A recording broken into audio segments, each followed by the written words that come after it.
Okay, welcome to this week's episode of The GOAT Advisor.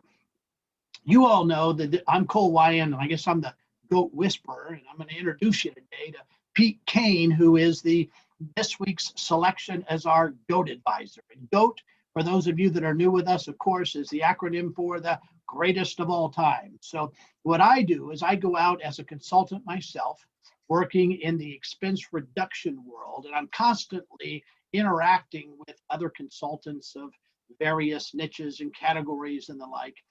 And for the benefit of the audience, I'm frequently out there looking for opportunities for you, unique gems that I find along the way, or people in my organization find along the way, that I can serve up to you. Why do I do that? Okay.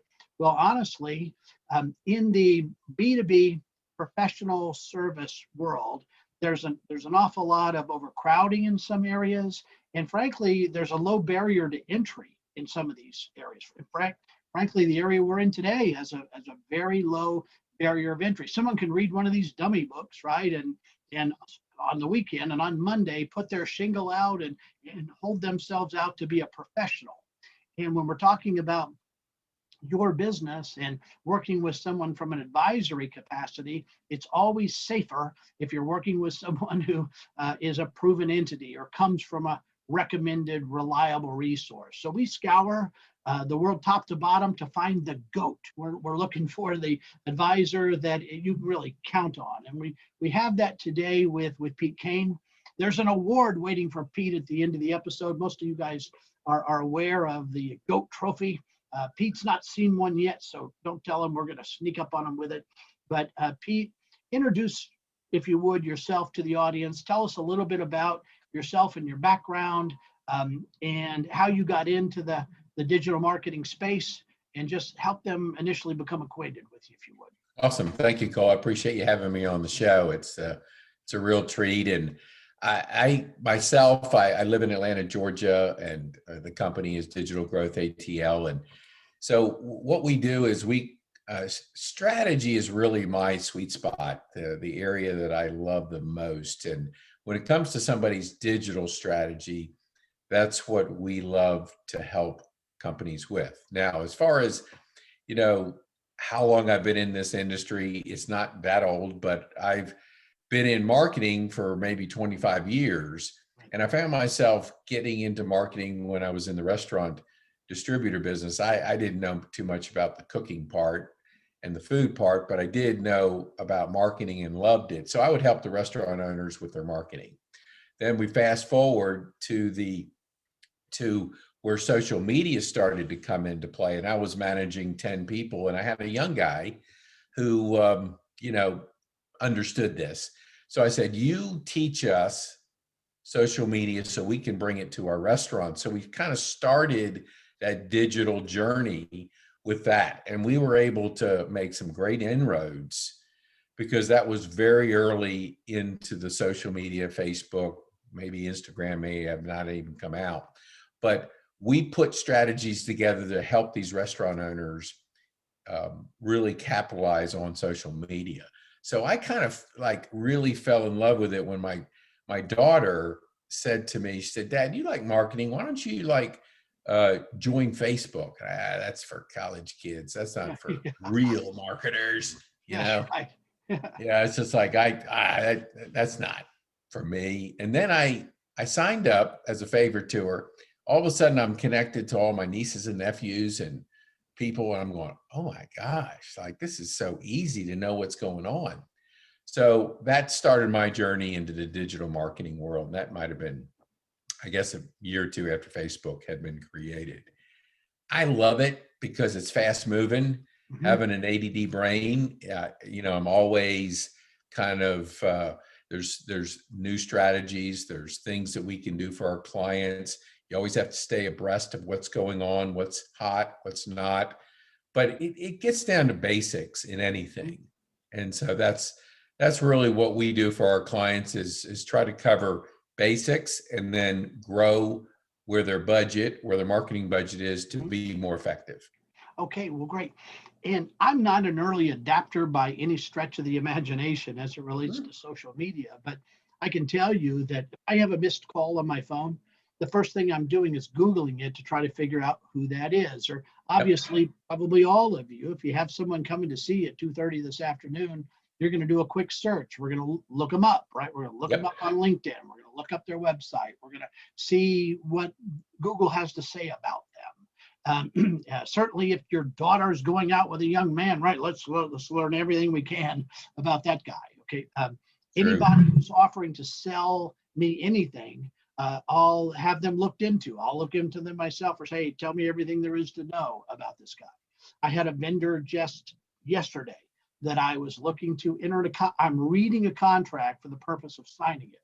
I've told someone to look them up online. I found a lawsuit that they were engaged in with another organization in North Carolina and made an excuse to delay that agreement. So we all live in a world where it used to be that our own initial first impression was the lead off, but now it's your digital footprint, if I'm using the words properly there. So an expert in that area is important, and maybe more now than ever because of the COVID situation that we've went into our caves.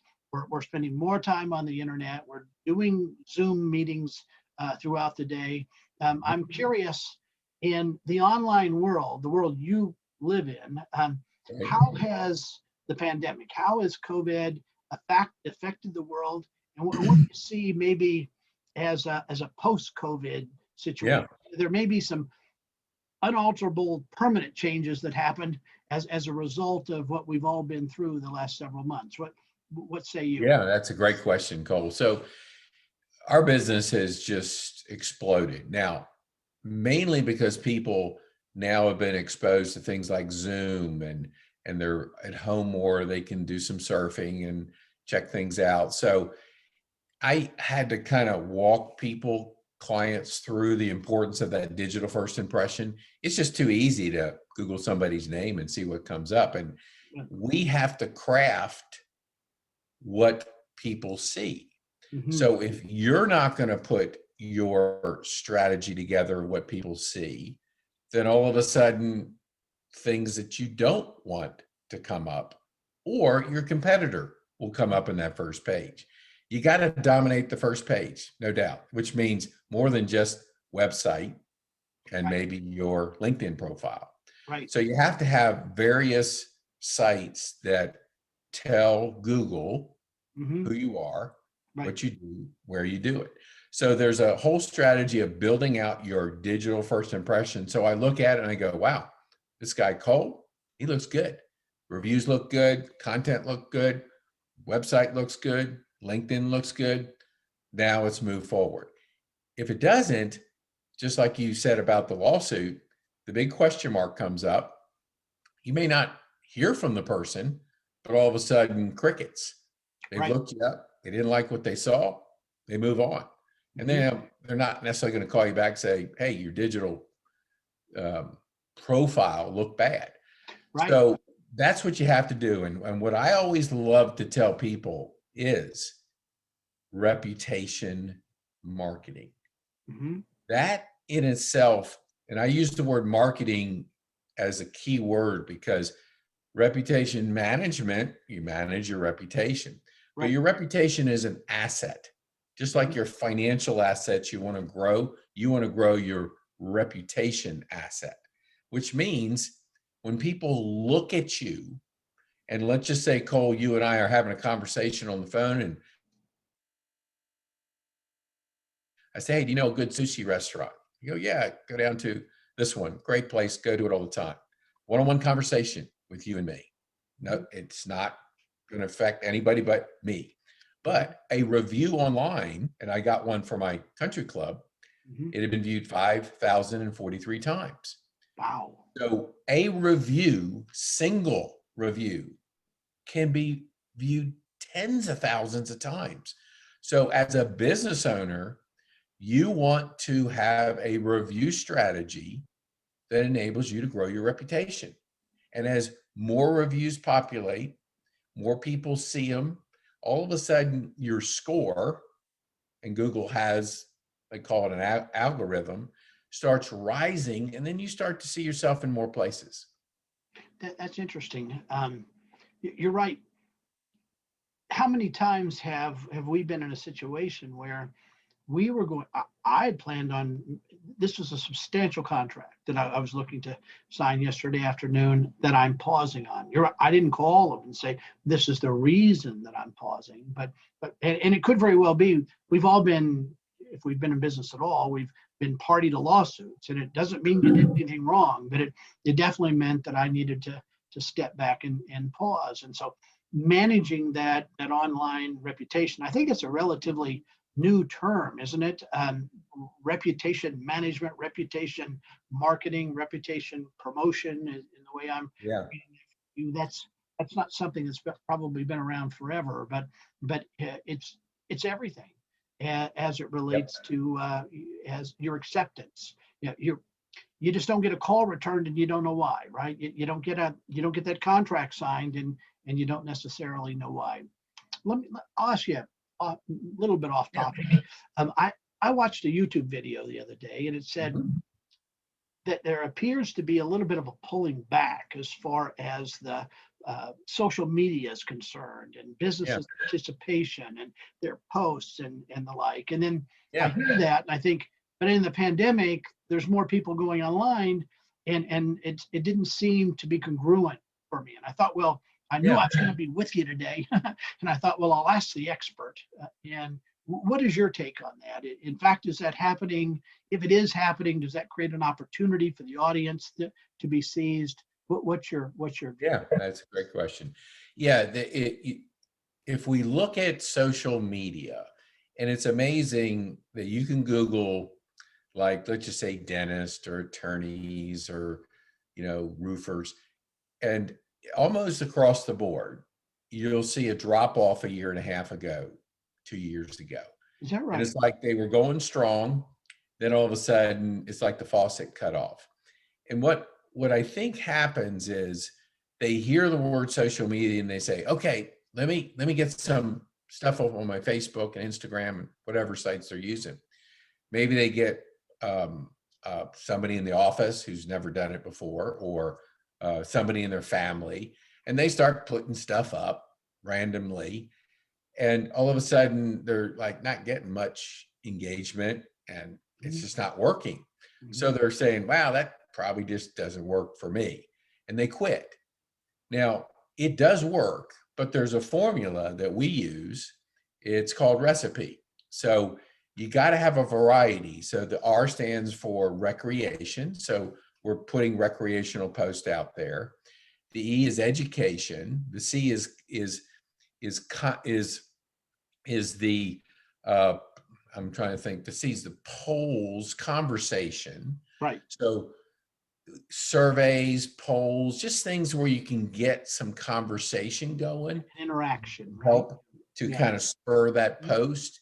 Then you go into the idea of a offer, promotion. Right. That is call to action.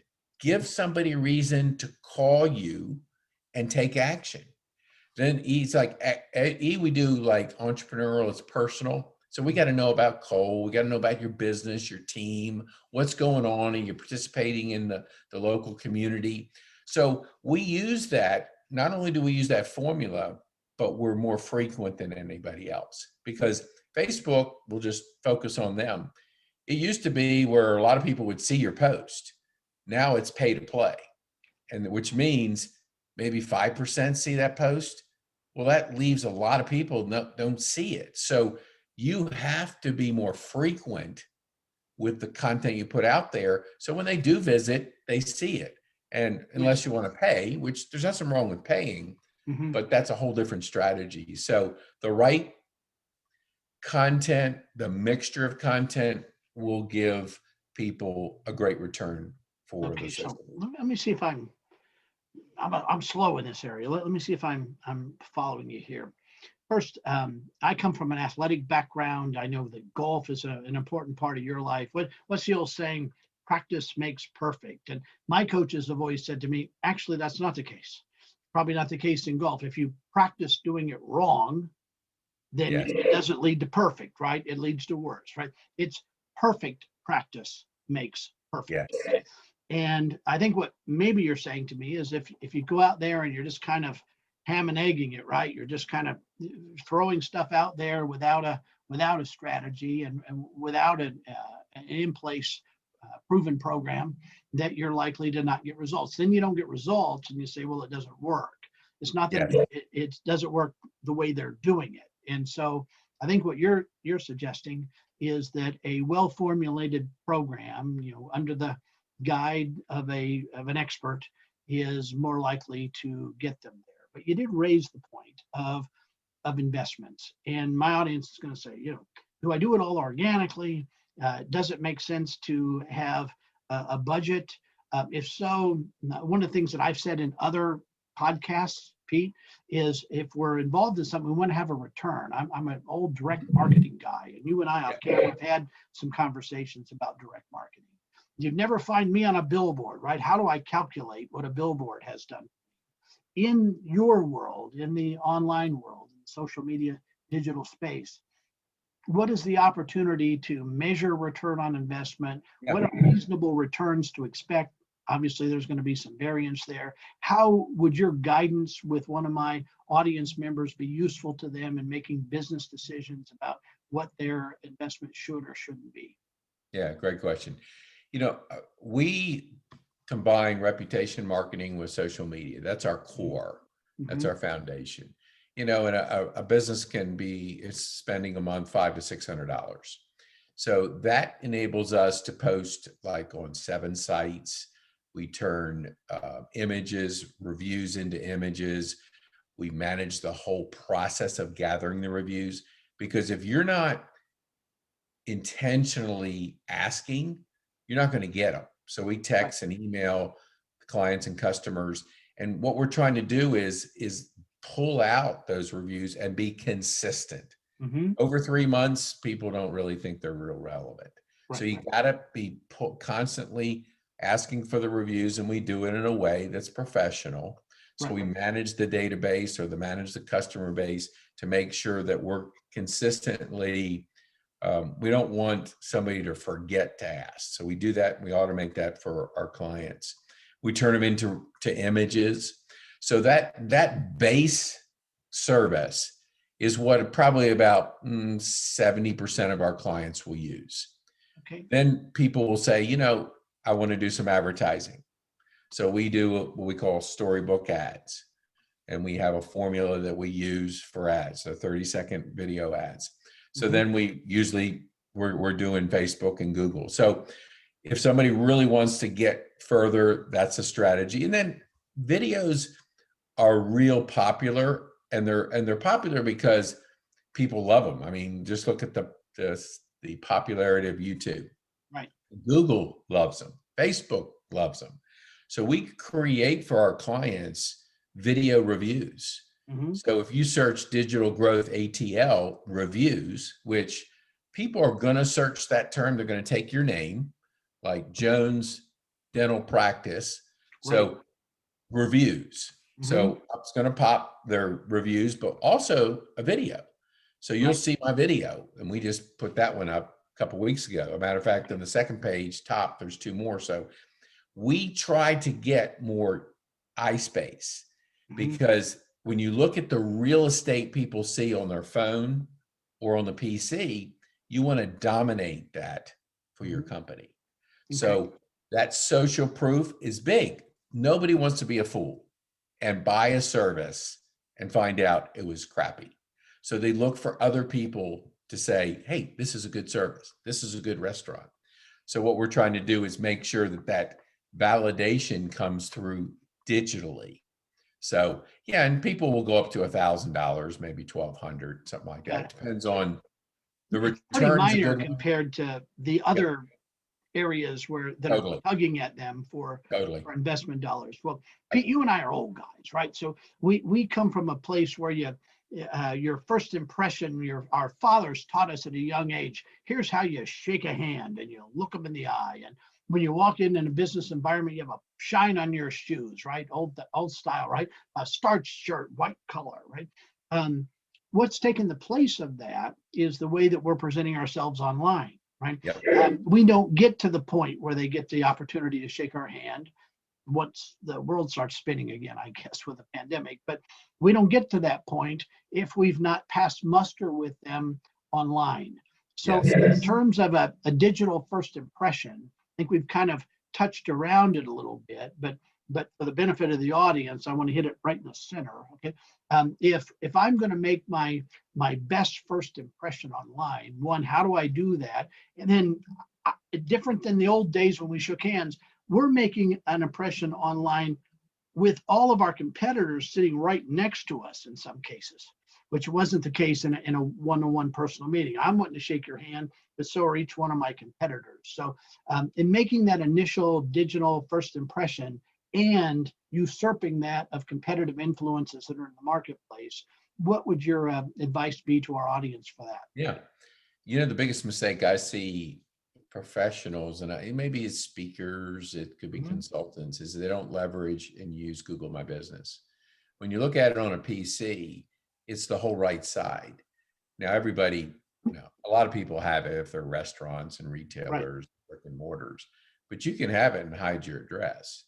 But it shows up. And when we talk about, you just described, you want to dominate the eye space and you want to push all your competition to the second page, because very seldom people go to the second page. They just look at that first page. So you need Google My Business, website, LinkedIn, it could be the Facebook, could be Instagram, yp.com, different things like that, Alignable. All those are potentially space for you. YouTube, and even if you look at a YouTube thumbnail, and that's just a picture of the video. Right. It's a big piece of real estate versus a hyperlink. So if you're publishing videos and you're optimizing them correctly, you have an opportunity to dominate more of that visual, first page, second page of Google. So yeah, I would just say get as much built out as possible, then publish content to it, because Google's rating every single business and they want to be heroes. So they want the best possible option for the people searching. Well, that's really helpful. To the audience, I'm extremely diligent and careful about anybody that we're bringing in, especially if they're being honored as a GOAT advisor. And I know Pete. I've worked directly with Pete. I've seen his work in action, so to speak, where someone has had a challenge. I've often mentioned it that they weren't even aware, that they had a problem. They're busy running their bakery or their roofing company, and Pete observes a problem, points it out to them. It's a pain point they didn't even realize they had. He'll never bring a problem that he doesn't also bring the solution. So he points out a problem, fixes it, and then they see a miraculous change as far as how they're showing up online. And it's a big part of the reason why I chose to bring him on today. And there's a second reason. My experience with consultants in this space, and frankly, there are lots of consultants in this space, is that they tend to fall into one of two categories. They're either ineffectual, and that's I read a book on the weekend, I saw 3 hours of YouTube, I'm going to put my shingle out, and they're to be avoided, of course, because whatever your investment is with them, it's flushed because they can't perform. And my guess would be, Pete, this is just a off the cuff guess, that might be 75 or 80% of the total participants in that space. So it's definitely something to be careful of. The other side of it are people that are absolute pros, and those that are absolute pros tend to be wildly expensive. Okay? And that's obviously a challenge as business folks, especially in a pandemic. And one of the reasons I'm serving Pete up to you is because I've called him on the carpet a couple of times, and he's telling me what he's doing. And price points are coming up, and I'm going, Pete, how can you do that for X? To me, it sounds like 3 or 4 times X. And I swim in these waters with my clients. And he's like, well, I'm more focused, I guess, on the lifetime value of the customer. I'm more concerned if I help them here, that will lead, those tentacles will lead to many other things. And again, that just as a tip to you in the audience, when we consider a value proposition, I'm obviously bringing him to you because I think it's the very best value proposition that I've been able to uncover with the tentacles of my business. Now, there's something else that's kind of interesting. My experience has been with the people that really knock it out of the park in this area. They come from a marketing background where they understand sales and the sales process. They have a pretty good handle on copywriting and just the overall marketing of a traditional brick and mortar business or a traditional business. And then they take those skills and they transition them to online. My experience has been that someone who goes immediately online, but they don't have that underpinning, which so oftentimes, not to stereotype, is some of the younger folks that are coming right out of the gate, oftentimes that missing piece of understanding the theory of the sale, the psychology, if you will, of the buying patterns of prospects, ends up being a meaningful problem for them. As it relates to Pete, you'll see his material. He's got kind of an interesting mix and a synergy of his products. I've never seen it before. That he blends masterminding with an aggressive live streaming program with his digital work. And I think if we understand synergy, right, the 1 + 1 = 3, but the blending of those three end up with it as a very, very powerful combination. And Pete, I wanted to ask if you would, what your thinking was. I've never seen it before. That unique pairing, what your thinking was in putting them together, and what your results have been by utilizing that synergy.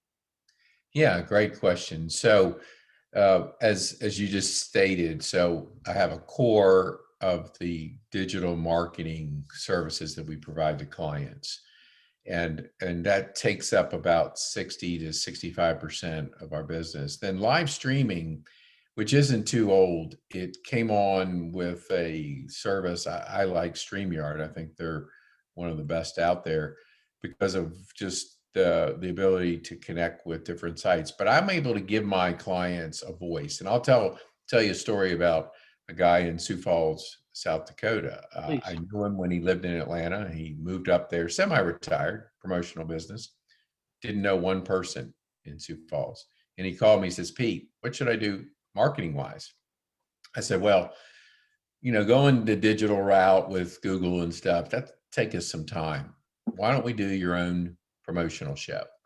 Mm-hmm. So what you do is invite people on the show to interview them, just like you're doing, Cole, and make connection with the chamber and introduce yourself to the chamber, tell them what you're doing. Let's get a interview with the president of the chamber. So we started doing that, and we're in the second month, and it is a huge success because the chamber loves it. They've been publishing his live streaming shows. He's making connections in the industry because he is edifying or focusing, putting the spotlight on businesses and doing what you're doing here, interviewing them. So he goes from not knowing a soul to being the guy that has the promotional show that's interviewing all these people.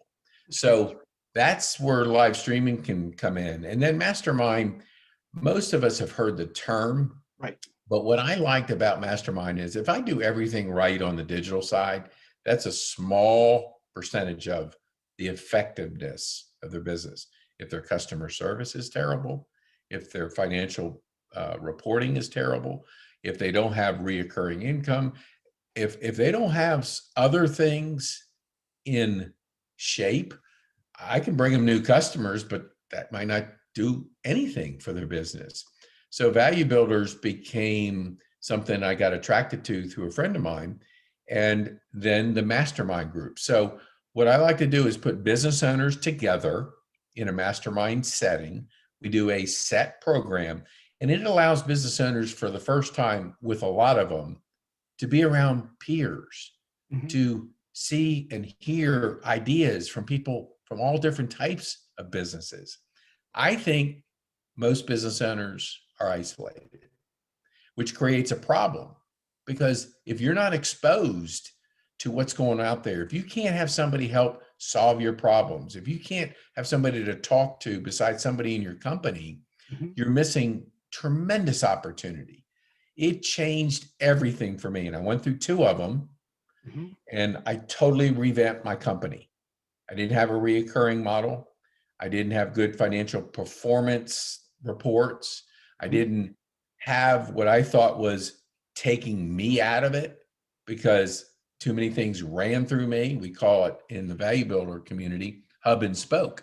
And Okay. that's not good because if a truck runs me over and I'm tied into all the services and the company, then what do? Right. So I have account executives, I have duplication. So that helped me to start the path of removing myself, and Mastermind allowed that to happen. So I just think that there's some people that want to go to the next level, they want to Mhm. grow. We Mhm. want to provide an environment for them to do that. Okay. Well, that's helpful. Um, when we talk about our online presence and we say, we want to do all the things that you've talked about here, which I think is really helpful. Hope all of you feel the same way. But is there a way to quantify? I'm a consultant, right? So when we're looking at expenses, the way we Yeah. justify how well we've done is this is where you were, and this is now where we've taken you. We've saved you precisely X. Okay. Um, a lot of people that I talk to as they look at the online world, they think of it like fitness or I'm in shape or I'm not in shape or my body weight is about where it should be, but it's not quantified. Okay. Is there a way to actually quantify your success Yeah. online? And then by creating that benchmark that you could see specific improvement based upon some kind of a scale or some kind Yeah. of rate. Great question. I mean, I think in anything, and You can't measure it, right? yeah, you can't affect it. You can't Hmm. make the changes. So we provide monthly reports, and in the report, there's a lot of different data points. So we're measuring: are you growing your reviews? How many platforms are we impacting? Because the score in Google's world is based on these authoritative sites. So we Okay. have to reach them with content. Hmm. So we do that.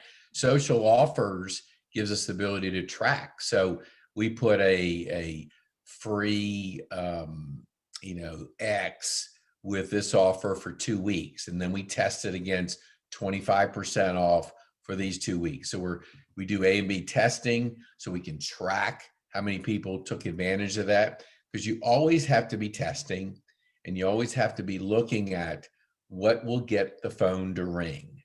And these offers don't necessarily have to be through paid, because we like to start publishing the offers on up to 7 of your sites so people can see it. But Got it. we have deadlines, we have call to actions, and we have a formula that we use for ads, which is 4 to 6 words, a big, beautiful image, a call to action part of it. So there's things like to get the phone to ring. Okay. And I think then we can monitor how many people took advantage of it. And a lot of times we'll do limited to 20 people so we can, you know, get people to move and, just see, is that more effective than a deadline or a higher percentage, lower percentage giveaway? So those are the kind of things we do for our clients. But you're right. If you can't measure it, you're really blinded. And then the website is the other thing, is call to actions on websites. Mhm. We can look at the analytics. Okay. We have a strong call to action.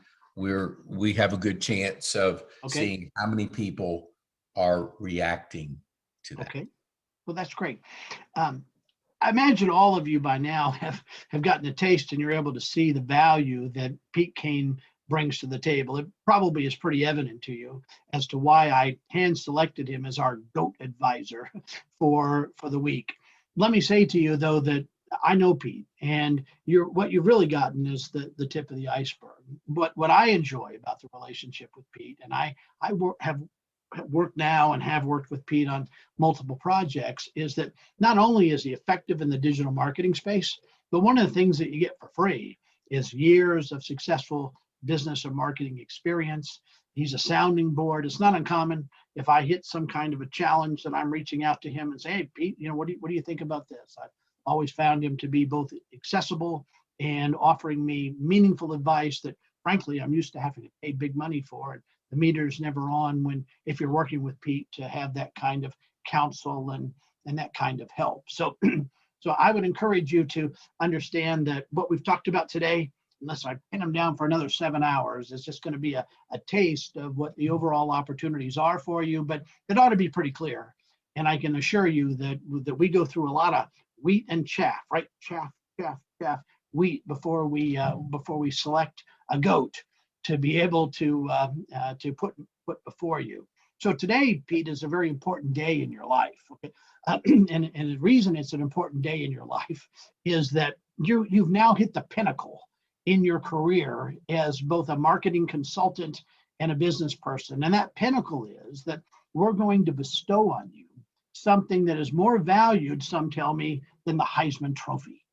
Some that are more valued than an Oscar in the movie. So some people have told me that on their deathbed, Pete, when the ventilators are in and there's shots in they're hooked up every way to Sunday, right? Every monitor known to man, that they'll be, as they're taking their last breath, grasping the goat. Okay. So I'm going to award you the ugliest, most hideous trophy that I could possibly find. No, give me a different, I need an uglier goat to put here. The goat trophy. But it symbolizes the greatest of all time as an advisor to our B2B professional service providers. It's a designation that I hope you hold near and dear to your heart. It's a designation that proves the fact that you've been vetted carefully by me and by our organization, and that we've hand selected you, Pete Kane, as this week's GOAT advisor. And you have a trophy that is going to be customized for you and shipped to your home in Atlanta. So, wow. I have an area where I put my awards.